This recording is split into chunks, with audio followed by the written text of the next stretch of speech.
The second thing that I'll say is be mindful about how you live in the country. Like, make sure you're learning the language, make sure you're engaging with locals. I pay tuition to a Portuguese school owner for my kids. I pay rent to a Portuguese property owner. I try to buy my fruit and vegetables from local Portuguese stands. I try to hire locals whenever I can. Another thing that I'll say is I talk to a lot of business owners, and they are actually happy that people are moving here because it's helping them do well with their businesses. It's helping them make more money, which then helps their families and their communities. Now, I will say that I wish these businesses that are benefiting from all of us moving abroad would pay their staff higher wages, because the problem here in Portugal is that the minimum wage is extraordinarily low. And even though businesses are doing better because people with more money, like Americans, are moving in, they're not increasing the minimum wage of their staff. And this, I think, exposes the very right-wing conservative ideology of trickle-down economics. Just because a business owner is doing better doesn't mean that by the goodness of their own heart, they're going to let that money come down into their staff. Legally, the minimum wage needs to be raised because people don't just trickle down money through the goodness of their heart.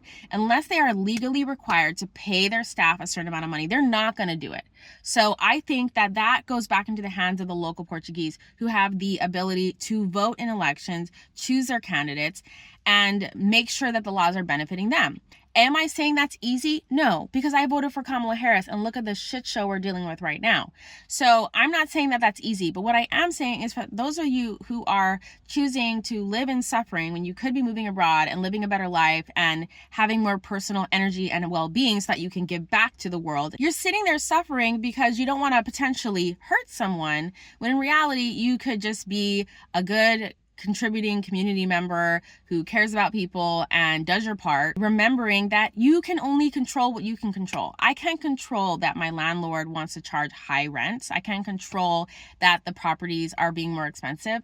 If anything, that's actually something that the locals can control. Again, asterisk, elections are difficult, but that's not something that we can control. I just think it's interesting that so many of us are taking on all the responsibility and all the blame of the property prices going up, when I didn't ask any property owners to increase their rents. And if we need to have rent controlled housing or whatever, again, that's a political thing that needs to be figured out in the court systems. It needs to be figured out in the legislation systems.